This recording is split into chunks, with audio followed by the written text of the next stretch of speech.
ucapkan salam untuk para hadirin sekalian. Assalamualaikum warahmatullahi wabarakatuh. Waalaikumsalam warahmatullahi wabarakatuh. Alhamdulillah, alhamdulillahilladzi hadana li hada wa ma kunna linahtadiya laula an hadana Allah.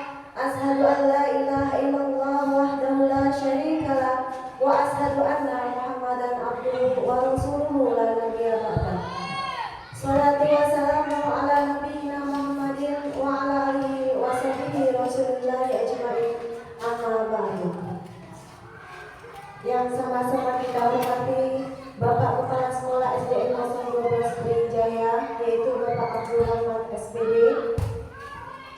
Yang sama-sama kita hormati Ibu Umateri, yaitu Ibu Aki Zuliani SPDI, calon guru penggerak angkatan 11. Yang saya hormati Bapak Ibu Dewan Guru SDN 012 Brawijaya yang berbahagia. Puji syukur marilah kita ucapkan kepada Allah Subhanahu wa Ta'ala, yang mana pada kesempatan pagi hari ini alhamdulillah kita semua dapat berkumpul bersama di sekolah kita yang kita cintai ini guna melaksanakan acara diseminasi budaya positif di SDN 012 Brawijaya tanpa ada halangan suatu apapun. Salawat berangkaikan salam adalah senantiasa kita haturkan kepada Allah junjungan alam, yakni Nabi Agung Muhammad Sallallahu Alaihi Wasallam, dengan mengucapkan Allahumma sholli ala Sayyidina Muhammad wa ala ali Sayyidina Muhammad. Mudah-mudahan dengan senantiasa kita bersalawat kepadanya, kelak di yaumil kiamah nanti kita semua mendapat jasa syafaatnya. Amin. Baiklah Bapak Ibu, di sini langsung saja saya akan membacakan tertib acara yang akan kita lalui pada pagi hari ini. Acara yang pertama yaitu pembukaan. Marilah kita buka acara ini dengan membaca basmalah bersama-sama. Bismillahirrahmanirrahim. Acara yang kedua yaitu menyanyikan lagu Indonesia Raya. Bapak Ibu dimohon untuk berdiri.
Assalamualaikum warahmatullahi wabarakatuh.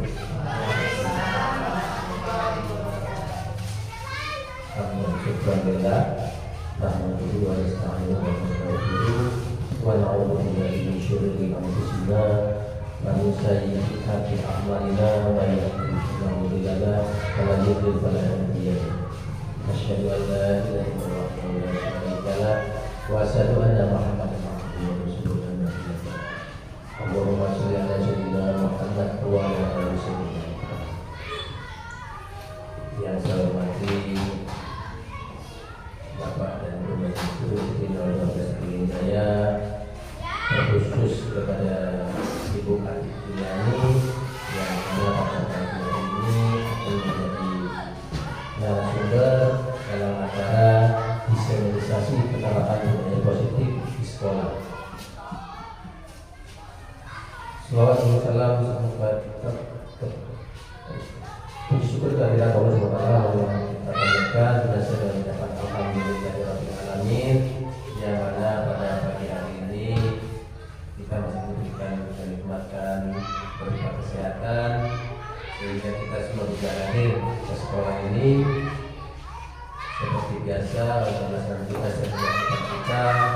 Dan pada pagi hari ini khusus untuk hari ini kita melakukan kegiatan diseminasi penerapan budaya positif di sekolah yang diselenggarakan oleh Ibu Atiyani selaku CGP angkatan ke-11. Salawat dan salam tercurahkan kepada junjungan alam Nabi Muhammad sallallahu alaihi wasallam dan ucapan Allahumma shalli ala sayyidina Muhammad wa ala ali sayyidina Muhammad. Mudah-mudahan dengan senantiasa kita sholawat kepada beliau dan beliau berkiamat kita bersama. Amin amin ya rabbal alamin. Bapak dan Ibu yang saya hormati,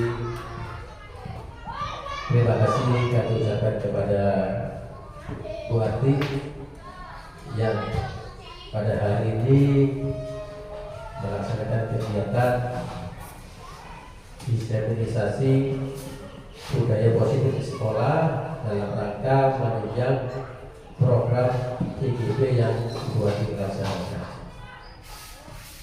Mudah-mudahan acara-acara seperti ini bisa memotivasi bagi kita semua sehingga kedepannya berdampak kepada sekolah kita. Yang mana pada pagi hari ini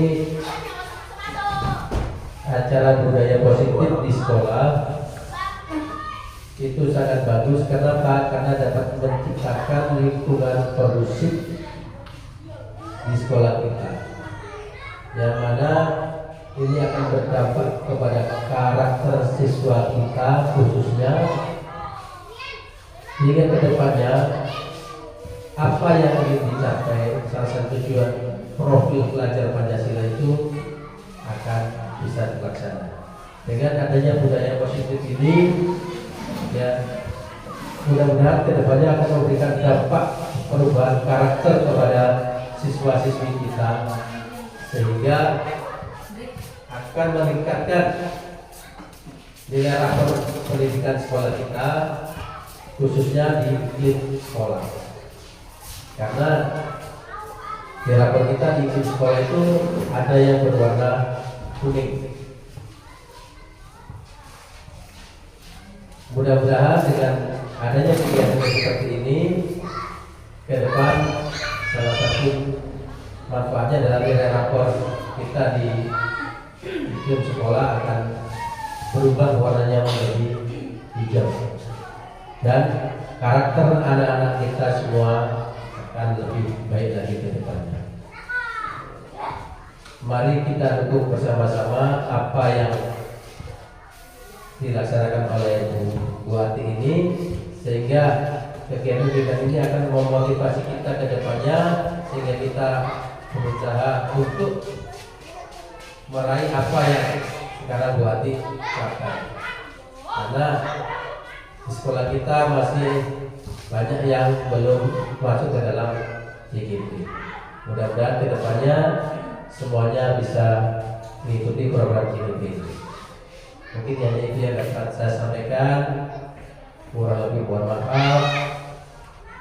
Saya akhiri. Wassalamualaikum warahmatullahi wabarakatuh. Terima kasih kasih kami sampaikan kepada Bapak Kepala Sekolah SDN 012 Brawijaya yang telah memberikan pengarahan kepada kita semua. Mudah-mudahan apa yang telah beliau sampaikan tadi dapat bermanfaat bagi kita semua. Memasuki acara yang keempat, yaitu diseminasi budaya positif yang akan disampaikan oleh rekan guru kita, calon guru penggerak angkatan 11, yaitu kepada Bu Ati Suliani SPDI. Dipersilakan. Baik, terima kasih atas waktunya. Izin Bapak Ibu. Bismillahirrahmanirrahim. Assalamualaikum warahmatullahi wabarakatuh. Alhamdulillahirabbil alamin. Wassalatu wassalamu ala asyrofil anbiya'i wal mursalin wa ala alihi wa sahbihi rasulillah ajma'in. Amma ba'du. Yang paling utama tentu rasa syukur kita kepada Allah Subhanahu wa taala yang mana pada pagi hari ini kita semua masih diberikan kesehatan, baik kesehatan jasmani maupun rohani, sehingga kita semua bisa hadir memenuhi undangan, khususnya saya sebagai calon guru penggerak, yaitu untuk berbagi ilmu tentang pemahaman budaya positif. Kedua kalinya salawat beriring salam tak bersangkutannya dengan kita sama-sama haturkan kepada junjungan Nabi besar Muhammad sallallahu alaihi wasallam dengan ucapan Allahumma sholli ala sayyidina Muhammad wa ala ali sayyidina Muhammad. Semoga dengan seringnya kita membaca sholawat di hari-hari nanti kita mendapatkan syafaat yang diakui sebagai ulama. Amin amin ya robbal alamin. Baiklah, kepada Bapak Kepala Sekolah SD Negeri 12 Brawijaya yang kami hormati, beserta Bapak dan Ibu Dewan Guru SDN 12 Brawijaya, sebelumnya saya mengucapkan ribuan terima kasih kepada Bapak Kepala Sekolah beserta Bapak Ibu Dewan Guru yang selama ini sudah selalu mendukung kegiatan maupun aktivitas selama saya menjadi calon guru penggerak ini. Dan di sini saya juga meminta maaf, bukan mau menggurui, tapi di sini kita sama-sama belajar. Mudah-mudahan dengan ilmu yang kita dapat kita terapkan di sekolah yang kita cintai ini. Baiklah, kepada Bapak dan Ibu, sebelum kita memasuki materi, ini kita ada briefing dulu biar semangat Bapak Ibunya, karena namanya pada lesu ngantuk ini. Kita berdiri dulu sebentar ya Bapak Ibu, izin. Jadi kita briefingnya, kalau saya bilang ular itu kan panjang ya identiknya ya. Kalau ular berarti panjang, kalau cacing ya pendek, ya kan? Kalau ular panjang, cacing pendek. Kalau gajah kalau semut kecil. Nah, kalau itu udah paham semua ya kan? Bu, kita praktekkan dulu. Kalau saya bilang ular berarti panjang, kalau cacing pendek. Jadi ini menolak konsentrasi kita. Fokus ya Bapak Ibu. Ini untuk awal kita masih biasa dulu. Kalau saya bilang ular, sambil ngomong ya Pak Bu. Kalau kita bilang ular, berarti Bapak Ibu panjang. Kalau saya bilang cacing pendek. Kalau saya bilang gajah besar. Kalau bilang semut kecil, gitu ya. Kita ulang sama-sama. Ular, cacing pendek, cacing ya. Fokus ya Bro Marni. Ular, cacing gajah semut kecil. Itu kalau ini semuanya bisa. Sekarang kebalikannya sebelumnya. Kalau saya bilang ular, ya kan berarti dia pendek. Kalau saya bilang ular, tangannya tetap panjang seperti ini, tapi omongan yang dibilang itu pendek. Jadi kebalikannya ya Pak. Coba saya bilang ular. Bagus Pak. Ular.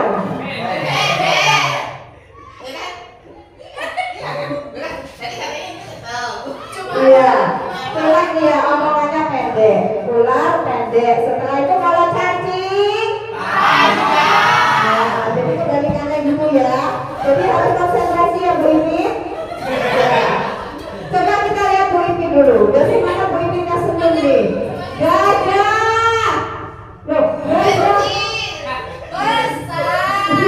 Kalau gajah kan besar, maka kita gerakannya jadi kecil. Jadi kebalikannya. Paham Bu Ipin? Coba ular.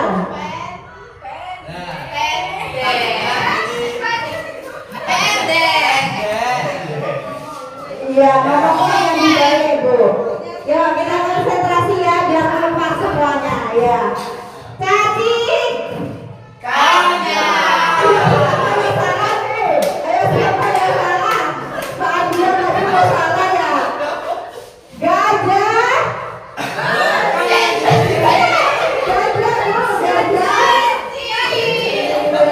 Kalau gajah itu kita bilangnya kecil tapi peragaannya tetap besar. Jadi kebalikannya. Kita ulang lagi. Fokus ya. Semut.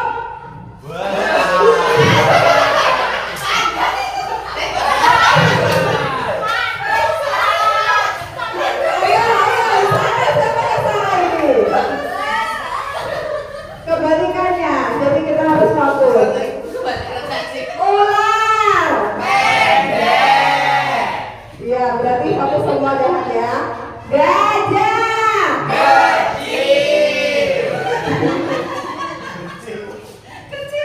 Cacing. Ayo, jangan ikutin kawan ya Pak Adrian. Kamu kan orang aja kita harus fokus ya. Tadi Pak Adrian udah gini, jadi gini. Yuk, sekali lagi ya. Cacing.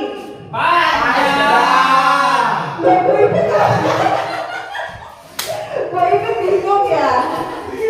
Maunya merem ya Bu. Iya, iya. Jadi biar konsentrasi dengan kawannya. Semut. Besar kesukaannya. Sudah terima kasih tepuk tangan untuk kita semua. Itulah perlunya konsentrasi kita ya Pak Bu. Jadi itu hanya yang apa konsentrasi kita untuk hanya sebagai pembukaan aja. Jadi gimana Pak Bu perasaannya?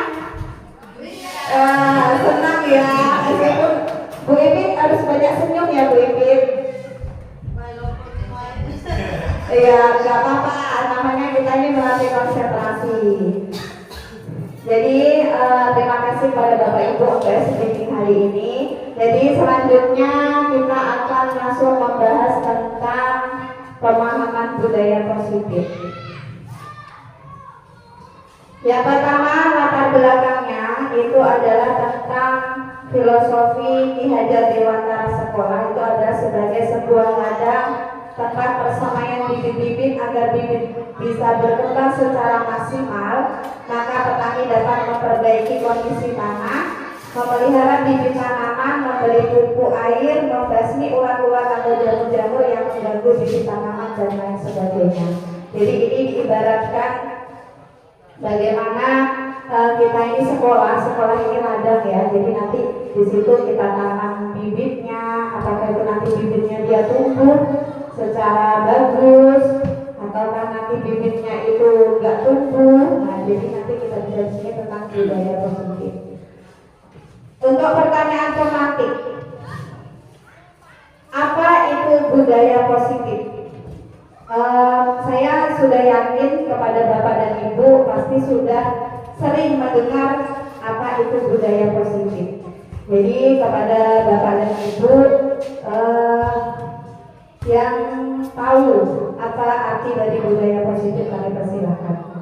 Ya, tunjuk tangan saudara yang tahu apa itu budaya positif. Saya arti.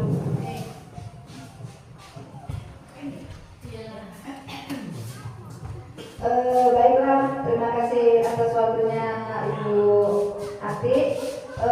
Budaya positif menurut saya yaitu lingkungan belajar yang mendukung kesejahteraan dan kesuksesan siswa. Sebagai contohnya, prestasi siswa yang dihargai dan diakui secara formal dan informal sehingga meningkatkan motivasi dan rasa percaya diri siswa tersebut. Tuh, menurut saya. Ya, kasih tepuk tangannya untuk Bu Kami. Itu menurut Bu Kami budaya positif. Ada yang lain? Ada yang lain Pak Ota? Pengertian budaya positif, boleh kasih pendapatnya. Jadi dari Bu Kami tadi, budaya positif itu adalah perwujudan dari nilai-nilai kebajikan atau keyakinan universal yang diterapkan di sekolah. Selama ini barangkali kita sebagai guru merasa berkewajiban mengontrol perilaku siswa agar memiliki perilaku sesuai yang guru harapkan. Terwujudannya guru sering memberi hukuman kepada siswa yang melakukan kesalahan dan memberikan imbalan kepada siswa yang melakukan perbuatan baik.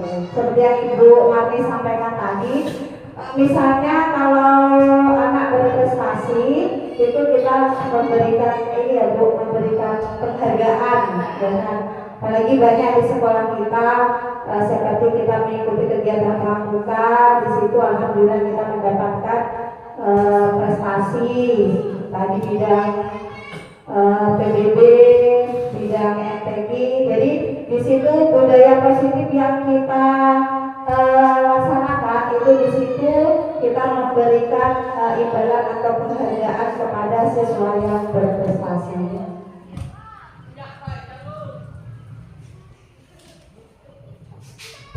Selanjutnya kita akan melihat bagaimanakah secara teori tentang hukuman, tentang penghargaan, bagaimanakah seharusnya kita menyikapi siswa yang berbuat salah atau siswa yang berbuat positif.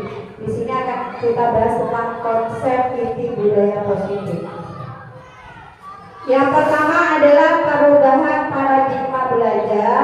Setelah itu teori perilaku manusia, disiplin positif, nilai-nilai kebajikan, keyakinan kelas, kebutuhan dasar manusia, 5 posisi kontrol guru, dan segitiga restitusi.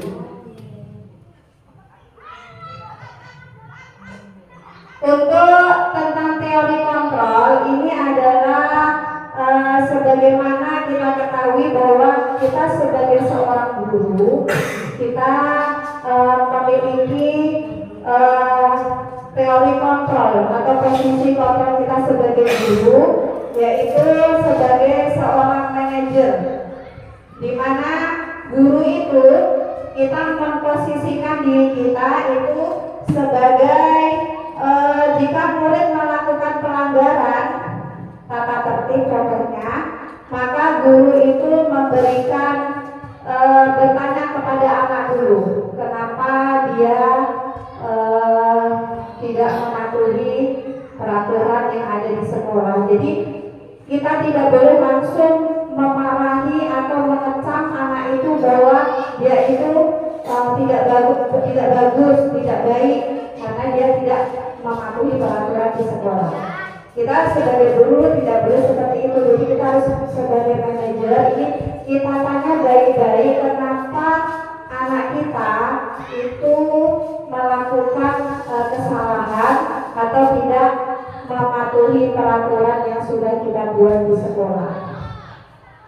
Setelah itu mengapa kita tanya mengapa alasan anak itu tidak mematuhi peraturan, pasti mereka mempunyai alasan tersendiri. Jadi kita harus melakukan pendekatan yang baik terhadap anak didik kita yang mungkin bermasalah.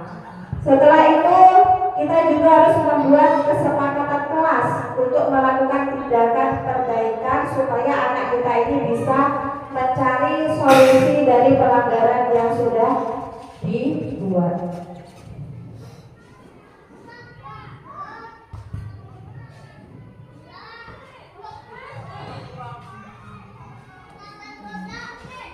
Selanjutnya yaitu teori tentang perilaku manusia.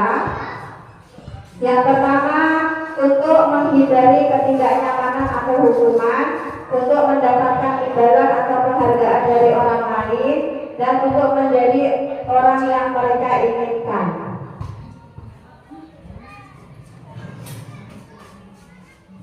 Selanjutnya yaitu tentang hukuman, konsekuensi, dan restitusi. Jadi di sini harus kita bedakan antara hukuman, konsekuensi, dan restitusi.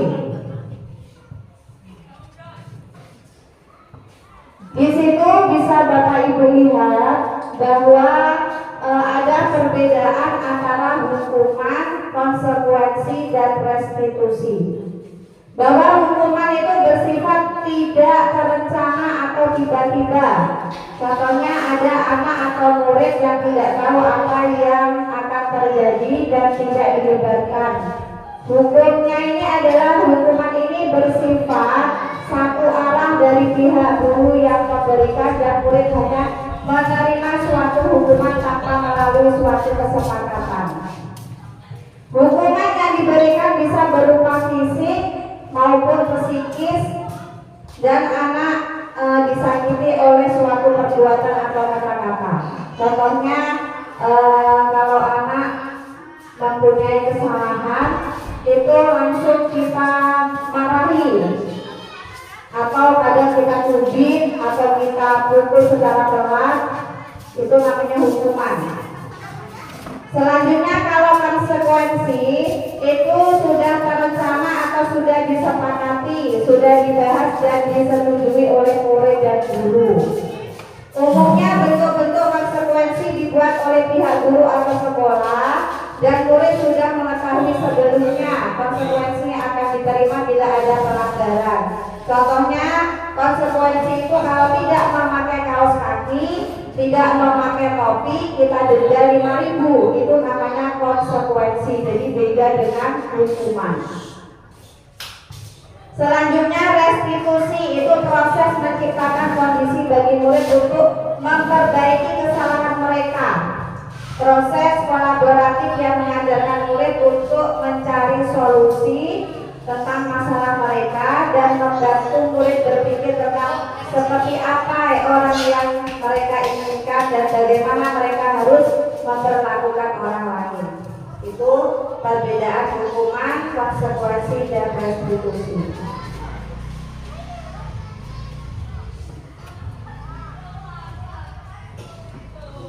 Coba dari yang saya tanyakan itu Bu, Pak, coba itu kita bahas. Yang pertama, mencatat 100 kali di dalam buku kalimat saya tidak akan terlambat lagi. Itu termasuk hukuman atau konsekuensi? Mencatat 100 kali di dalam buku kalimat saya tidak akan terlambat lagi. Itu termasuk hukuman atau konsekuensi? Hukuman. Termasuk apa? Hukuman. Tergantung apa buku saya. Kalau dia memang sudah termasuk di dalam kesepakatan kelas, itu bisa dimasukkan ke konsekuensi. Tapi kalau itu belum termasuk ke dalam kesepakatan, berarti itu termasuk hukuman. Mencatat 100 kali di dalam buku kalimat saya tidak akan terlambat lagi. Contohnya ketika proses pembelajaran berlangsung, anak ini mungkin baru datang, dan kita di dalam kelas itu pasti mempunyai kesepakatan kelas, yaitu harus hadir tepat waktu. Karena anak ini terlambat, berarti kita memberikan konsekuensi itu tadi, harus membuat ini ya, catatan kalimat saya tidak akan terlambat lagi selama 100 atau sebanyak 100 kali. Lari mengelilingi lapangan basket 2 kali karena terlambat hadir di sekolah. Itu hukuman. Apa ini? Hukuman, jelas ya. Selanjutnya murid diminta untuk push up 15 kali. Hukuman. Menggantikan kertas tugas teman yang telah dicoret-coret. Konsekuensi. Membersihkan tumpahan air di meja tulis karena tersenggol pada saat belajar. Konsekuensi ya. Murid disuruh untuk mengenakan sepatu seharian di sekolah karena tidak tidak memakai sepatu hitam. Hukuman ya. Lari mengelilingi lapangan basket 2 kali karena terlambat 10 menit untuk pelajaran PJOK. Nah, masuk mana ini Pak Oka? Hukuman atau konsekuensi? Hukuman. Ya, hukuman. Jadi di situ kita harus bisa membedakan mana yang termasuk hukuman dan mana yang termasuk konsekuensi.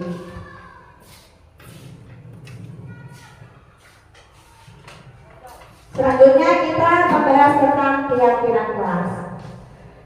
Karena ini kita sudah masuk awal ajaran baru, jadi pasti kita semua sebagai guru, terutama guru kelas, sudah mempunyai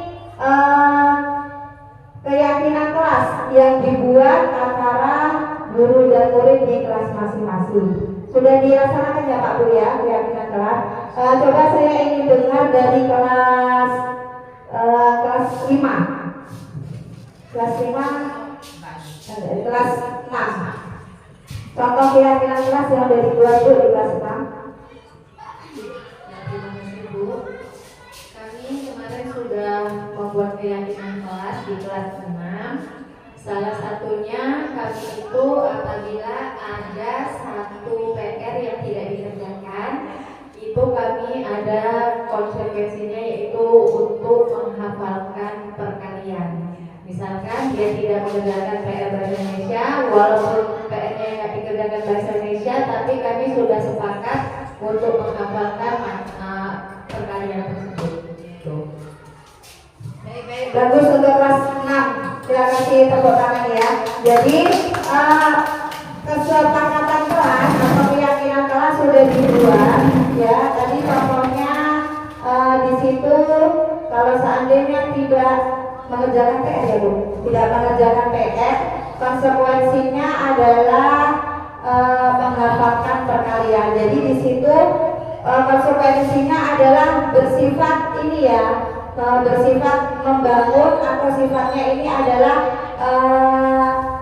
memberikan pembelajaran yang pertama, memberikan pelajaran bahwa PR itu harus dikerjakan dan juga menambah ini juga ya supaya hafalan perkaliannya juga makin bagus.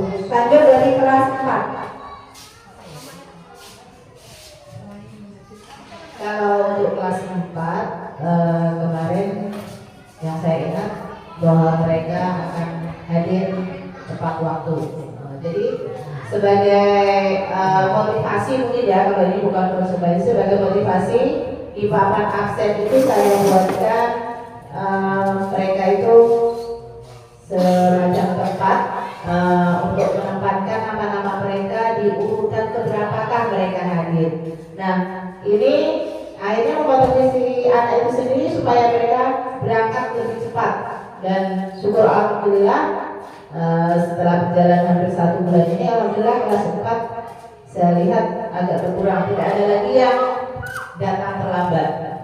Saya rasa itu yang untuk kelas 4 yang saya ingat. Baik, terima kasih. Kasih tepuk tangannya untuk kelas 4 ya. Keyakinan kelasnya bagus sekali, yaitu harus hadir tepat waktu. Jadi di sana guru kelasnya sudah memberikan papan absen. Jadi mereka berlomba-lomba siapa yang datang duluan itu layak menaruh di angka pertama urutannya ya. Oke, bagus. Selanjutnya dari kelas 3 Pak Pandu, keyakinan kelasnya. Untuk kelas 3 kemarin hampir sama seperti kelas 4 ya Bu Yanti. Soalnya untuk meningkatkan kedisiplinan anak-anak, emang yang paling utama yaitu tentang kedisiplinan, yaitu berangkat pagi, khususnya yang piket. Berangkat pagi membersihkan kelas. Jika telat, untuk kesepakatan kelas kami yaitu akan dihukum untuk membersihkan atau mengambil sampah di keliling kelasnya. Ya mungkin itu aja berarti. Baik, terima kasih untuk Pak Pandu, kasih aplausnya untuk Pak Pandu selaku wali kelas 3. Jadi itulah tadi keyakinan kelas yang kita buat di kelas masing-masing. Karena keyakinan kelas itu adalah kesepakatan yang dibuat bersama-sama antara anggota kelas atau murid dengan wali kelas atau guru. Karena dibuat dengan kesepakatan bersama, maka hal-hal yang diatur akan lebih mudah untuk dilaksanakan oleh peserta didik. Logikanya, ketika kita naik motor di jalan raya, biasanya kita memakai helm. Tujuan kita memakai helm biasanya untuk keselamatan. Tujuan keselamatan adalah karena muncul dari dalam diri beda dengan ketika memakai helm dengan tujuan supaya terhindar dari razia polisi. Kalau yang kedua demikian karena motivasi dari luar. Dari contoh tadi, mengapa kita membuat keyakinan kelas bukan peraturan kelas? Karena yang mau kita kembangkan adalah motivasi yang ada di dalam diri murid kita. Ketika peraturan yang membuat guru, maka itu adalah sifatnya eksternal. Tapi ketika keyakinan kelas yang membuat siswa bersama guru, itu adalah keyakinan dari murid.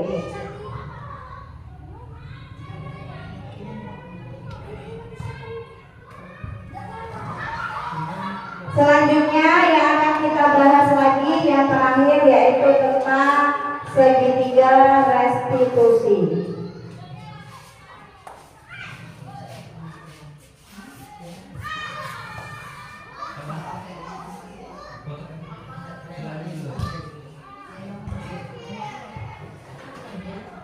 Jadi segitiga restitusi ini adalah ada 3 tahapan. Yang pertama adalah kita menstabilkan identitas. Setelah itu validasi tindakan yang salah dan menanyakan keyakinan. Menstabilkan identitas itu bertujuan untuk mengubah identitas anak yang gagal karena melakukan kesalahan menjadi orang yang sukses dari masalah segi dan emosional hingga mampu menggunakan fungsi rasionalnya. Sedangkan validasi tindakan yang salah adalah proses untuk memahami kebutuhan apa yang sedang berusaha dipenuhi oleh murid. Bukan berarti menguatkan tindakan adalah salah itu pantas dilakukan, namun di sini lebih menguatkan pemahaman kita akan alasan dan murid melakukan tindakan tersebut. Selanjutnya menanyakan keyakinan, proses di mana murid menghubungkan dirinya dengan nilai-nilai yang dipercaya. Itu adalah tentang segitiga restitusi. Jadi itulah yang bisa saya sampaikan. Kurang dan lebihnya saya mohon maaf. Nanti kalau seandainya ada tanggapan atau yang lain, kita nanti ada sesi tanya jawab. Dan kurang dan lebihnya saya mohon maaf. Wassalamualaikum warahmatullahi wabarakatuh.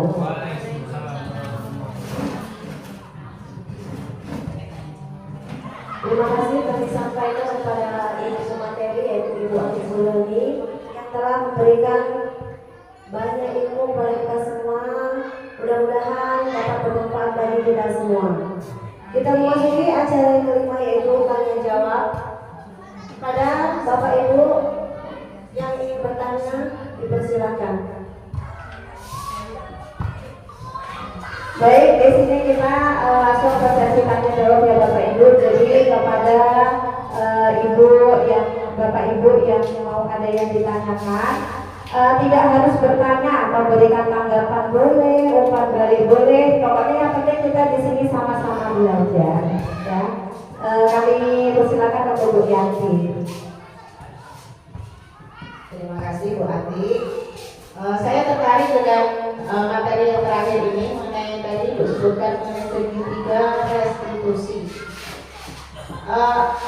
Secara jelasnya tadi semua sudah dijelaskan, cuma kan saya ingin mendapatkan gambaran secara nyata. Kira-kira apa contoh penerapannya di sekolah kita? Seperti itu. Terima kasih.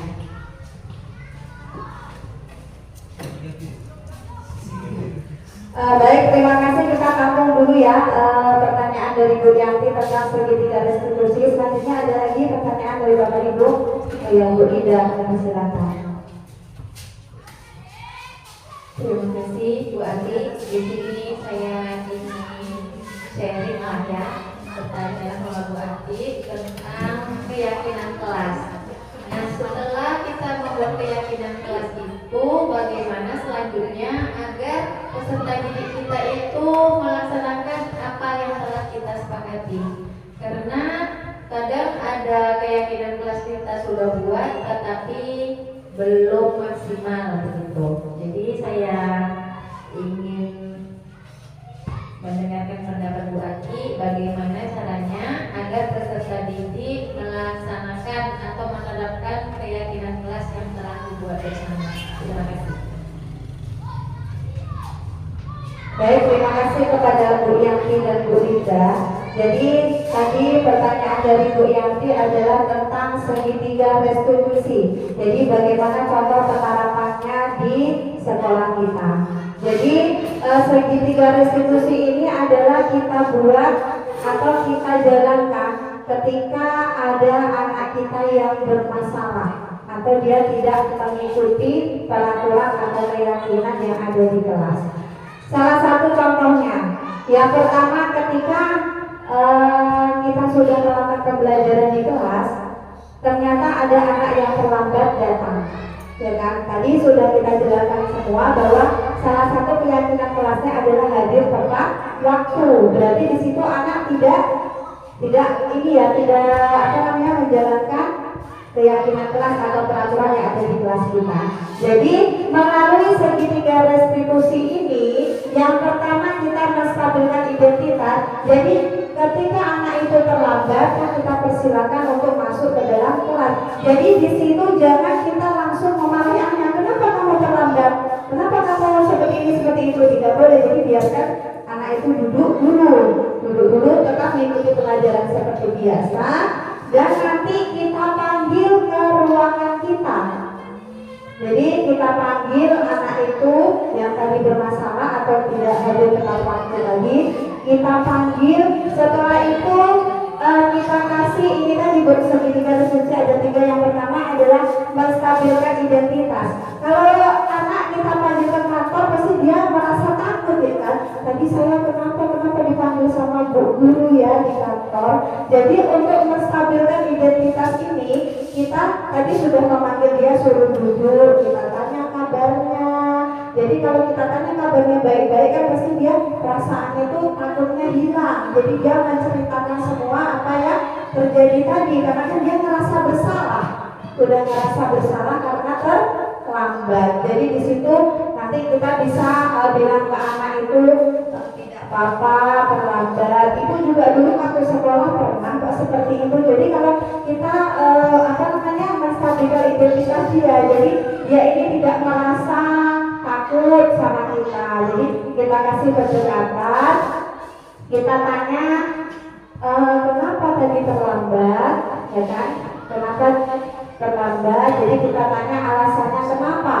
Setelah kita tanya kenapa alasannya, nanti kita di situ kita kasih solusi. Kita kasih solusi kepada anak kenapa biar tidak terlambat lagi datang ke sekolah.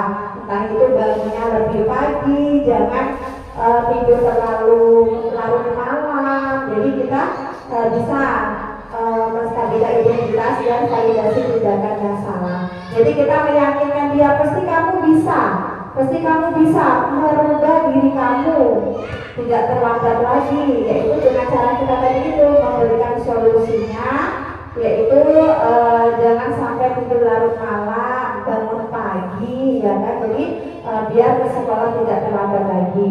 Setelah itu kita tanyakan juga mengenai keyakinan kelas. Kan kita sudah ini membuat keyakinan kelas. Jadi apakah kamu sudah menerapkan keyakinan kelas itu? Pastikan anakku menjawab tidak. Karena apa? Karena tadi saya terlambat. Padahal keyakinan kelas kita buat, kita harus hadir tepat waktu. Jadi itu naik segitiga restitusi Bu Yanti. Itu contoh penerapannya di sekolah. Selanjutnya pertanyaan dari Bu Linda itu tentang keyakinan kelas. Jadi pertanyaannya bagaimana caranya keyakinan kelas itu bisa benar-benar dijalankan di kelas kita ya Bu ya. Jadi keyakinan kelas itu kan kita buat kesepakatannya bersama anak-anak. Jadi kan sebelum kita membuat kesepakatan di kelas kita, pasti kita tanya dulu kepada anak-anak kira-kira apa ini kesepakatan yang harus kita buat. Pasti ditanya ya kan Bu. Contohnya tadi kalau Bu Linda di kelas Bu Linda, kalau tidak mengerjakan PR itu berarti dia konsekuensinya harus menghafalkan perkalian. Karena itu adalah merupakan kesepakatan kita semua bersama anak-anak di kelas, itu berarti harus benar-benar dijalankan karena itu sudah menjadi kesepakatan. Jadi secara tidak langsung anak itu sudah sadar diri, oh ini kan kesepakatan yang kita buat, kita sendiri yang buat, murid-murid ini kan, murid-murid yang buat kesepakatan kelasnya. Jadi mereka sudah merasa sadar diri sendiri kalau seandainya aku nggak ngerjakan PR, berarti nanti aku dapat hukuman ngafalkan perkalian, berarti aku harus kerjakan PR. Berarti dia itu sudah ada rasa rasa sadar diri dari anak-anak sendiri gitu. Itu mungkin jawaban dari saya Bu Linda. Ya, mungkin ada pertanyaan lain Bapak Ibu? Sudah cukup? Ya, terima kasih. Kalau sudah cukup, mudah-mudahan ilmu yang sudah kita dapatkan hari ini bisa kita terapkan di sekolah dan khususnya di kelas kita masing-masing. Supaya Bu Tri.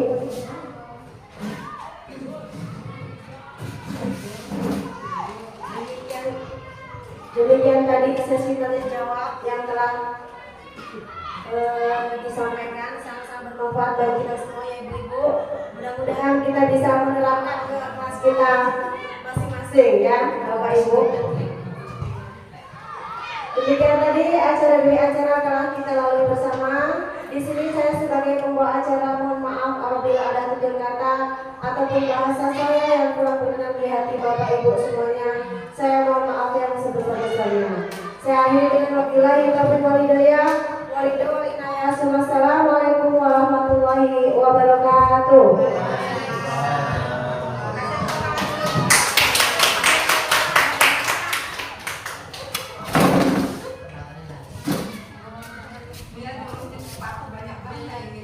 Masya Allah. Tak dipencet.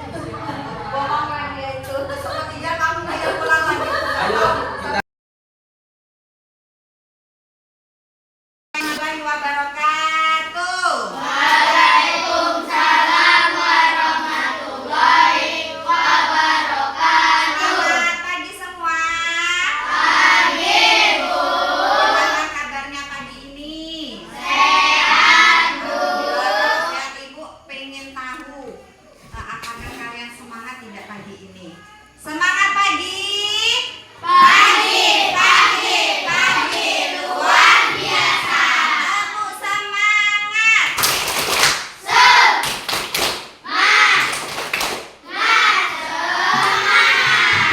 Jadi setiap kita belajar harus semangat. Ya, semangat terus ya. Baik, pada anak-anak Ibu hari ini sebelum pembelajaran kita mulai, kita akan membahas tentang bagaimana aturan-aturan kita di dalam kelas. Karena ini kan kita masuk di kelas 4 yang baru ya kan. Jadi kita harus membuat kesepakatan. Kalau namanya aturan atau kesepakatan harus kita laksanakan bersama-sama. Coba siapa yang tahu apa saja contoh aturan-aturan yang harus kita laksanakan di kelas? Ayo tunjuk tangan. Siapa yang tahu aturannya apa? Yuk, apa contohnya apa sih? Hah? Dilarang? Nah, dilarang makan saat proses pembelajaran atau dilarang makan saat di kelas. Oke, bagus. Lanjut. Siapa lagi yang tahu? Yuk. Dwi apa, Wi? Apa? Pandi apa? Hah? Berarti kalau datang tepat waktu itu aturannya berarti apa? Tidak boleh terlambat.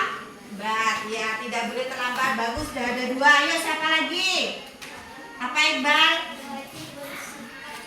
Nah, wajib bersikap sopan santun. Oke, udah dapat 3. Apa lagi? Apa, Pero? Apa? Dilarang tidur saat jam belajar. Oke, bagus. Lanjut, siapa lagi yang tahu?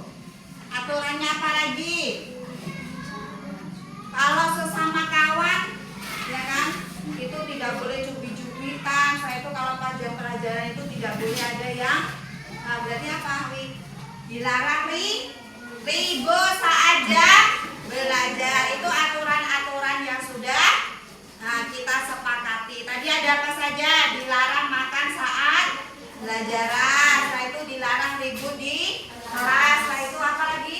Tidak boleh terlambat. Setelah itu wajib bersikap sopan santun. Udah ya. Ya. Setelah kita tadi sudah membicarakan tentang aturan atau peraturan yang ada di kelas kita, kalau namanya aturan itu adalah masih bersikap negatif atau dia kata-katanya itu masih kasar atau negatif. Jadi untuk selanjutnya kesepakatan atau keyakinan dalam kelas kita harus kita ganti menjadi bahasa yang positif. Tadi aturan kita yang pertama dilarang makan saat pelajaran. Itu jadinya apa? Kita harus tertib. Coba ibu tugaskan kalian di sini. Kalian buat ya.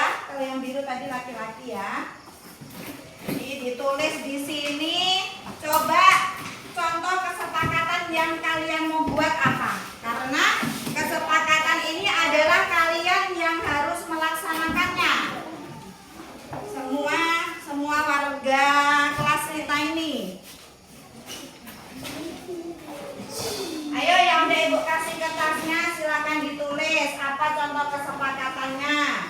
Tadi yang udah ibu contohkan kalau yang tidak boleh terlambat berarti dia bahasanya di situ positifnya harus datang tepat waktu. Yuk silakan ditulis. Ya nggak ada linknya yang lihat ya. Yuk ditulis. Yang sudah siap tolong ditempel di kertas yang ada di depan.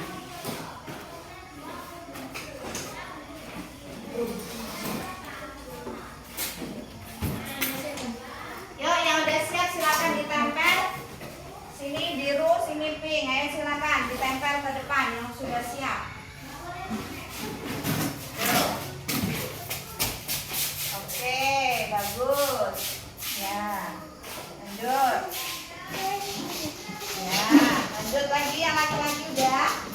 Ayo tadi udah ibu gambarkan kecepatan contohnya kalau seandainya tidak boleh terlambat berarti kesepakatan kelasnya menjadi datang tepat waktu. Setelah itu kalau harus berbicara sopan, kan? Oke.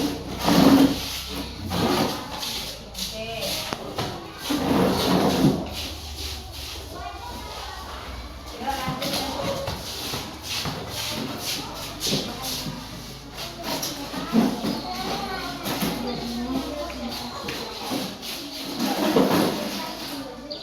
Ya, yuk, lanjut ke depan aja, Kak. Yuk. Contohnya kalau sampah berserakan berarti ibu harus apa kesepakatannya? Bersihkan lingkungan kelas, setelah itu piket, coba buat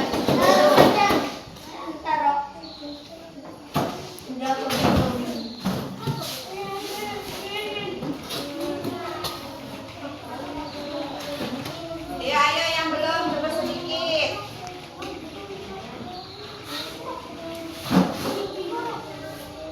Ayo Chandra ditempel di depan aja. Iya, Vero. Yang perempuan udah semua.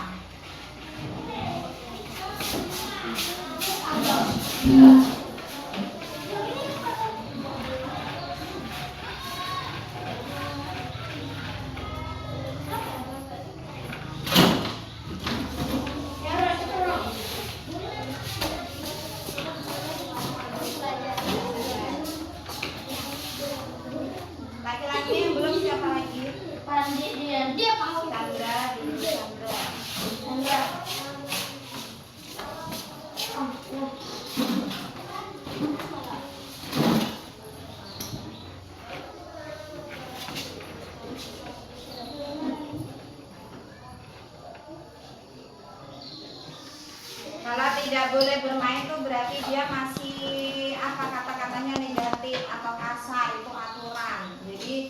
pendidikan positifnya apa? Berarti harus tertib atau disiplin. Disiplin dalam kelas atau tertib dalam kelas. Ya udah Nurul udah. Satu lagi yang perempuan yang belum ya? Yang perempuan udah ya? Siapa? Yang laki-laki udah? Ayo Dian, biar satu lagi Dian. Randi sama Chandra duduk. Ayo udah dikumpul aja ya. Kumpul aja.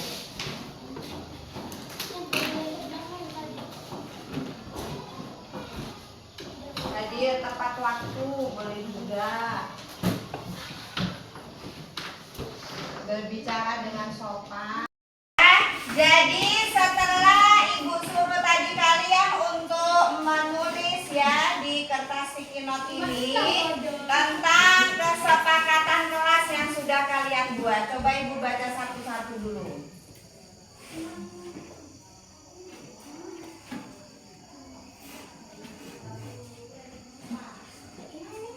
Dah, jadi dari semua ini yang kalian tulis, kesepakatan